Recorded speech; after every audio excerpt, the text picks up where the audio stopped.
বোনের মেয়ে জন্মদিনে এসে কত আনন্দ, কত হইচই, কত উল্লাস, কত কিছু করলাম। তো তারপরও আমার শান্তি নেই কেন আজকের সাথে আপনাদের সাথে সবার সাথে শেয়ার করবো। তো আসসালামু আলাইকুম, কেমন আছেন সবাই? আমি সোনিয়া, আমার সোনিয়াস ওয়ার্ল্ড পেজে অনেক স্বাগতম আপনাদের সবাইকে।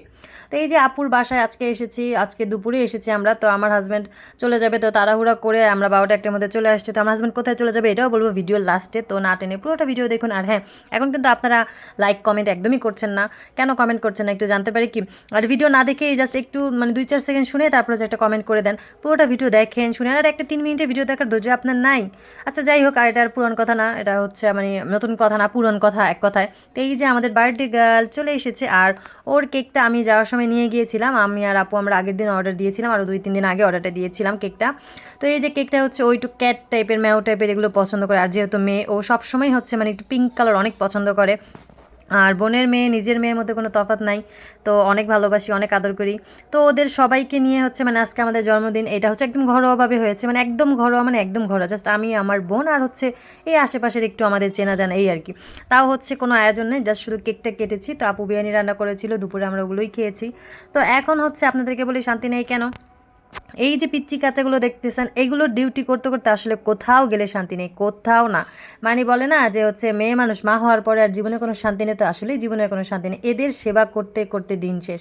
এদের এটা করো সেটা করো, মানে ঠিকমতো যে একটু ভিডিও করবো সেটারও কোনো সুযোগ নাই, সেটারও কোনো কিছু নাই, কারণ তাদের পিছিয়ে দৌড়তে দৌড়তেই হচ্ছে দিন শেষ।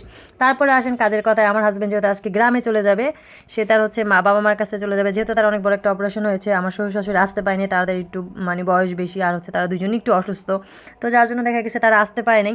তো এর জন্য ভাবলাম যে এখন সে মোটামুটি আলহামদুলিল্লাহ আপনাদের সবার দোয়ায় সে এখন অনেকটাই সুস্থ আছে, তাই আজ সে হচ্ছে গ্রামে যাবে। এদিকে নিজুমের জন্মদিনও আসতে হবে।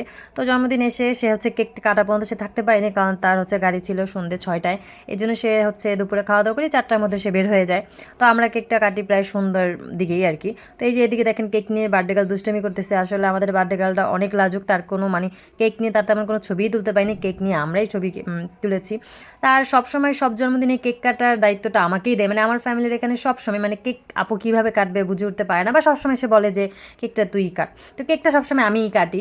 আর কেক কাটতে কাটতে হয় কি লাস্টে ওই যে প্লেটে যে জিনিসগুলো থাকে, এগুলো আমার খেতে কেন জানি অনেক ভালো লাগে। আমি জানি না এটা কি সবার ভালো লাগে নাকি আমারই ভালো লাগে। আর হ্যাঁ, আরেকটা কথা, আমি মানে আজকে 3-4 দিন আগে থেকে আমি চিন্তা করেছি আমি ডায়েটে যাব। আর হ্যাঁ, ডায়েটে যাওয়ার চিন্তা করার পর থেকেই বা জাস্ট একদিন ডায়েটে থাকতে পেরেছি, এরপর থেকে আমার এত পরিমাণ মানে হচ্ছে কি বলবো, ফ্যাটি খাবার খাওয়া হচ্ছে মানে বলার মতো না। তো আর কি করার, ডায়েট মনে হয় আমার জন্য না। এমনিতেই আমি পানি খেলে আমার স্বাস্থ্য বেড়ে যায়, তার মধ্যে আবার এগুলো। এই যে দেখেন আমি কেক মানে ওটা প্লেটটা কাচি এতটুকু খেয়েছি। তো আজকের মতো এই পর্যন্তই, আপনারা সবাই ভালো থাকবেন। তো সবশেষে একটা কথাই বলবো, আপনারা সবাই আমার বোনের মেয়ের জন্য দোয়া করবেন, আল্লাহ যেন ওকে অনেক ভালো একজন মানুষ বানায়, আর জন্য অনেক ভালোভাবে যেন সে বড় হতে পারে। তো আজকের মতো এখানেই শেষ, অন্য কোনো ভিডিওতে আবার আপনাদের পাশে চলে আসবো। আর এই যে দেখেন আমি কেক কাটছি, আর আমার মেয়ের অবস্থা আপনাদেরকে এক ঝলক দেখাই। এই দেখেন আমার মেয়ের কি অবস্থা।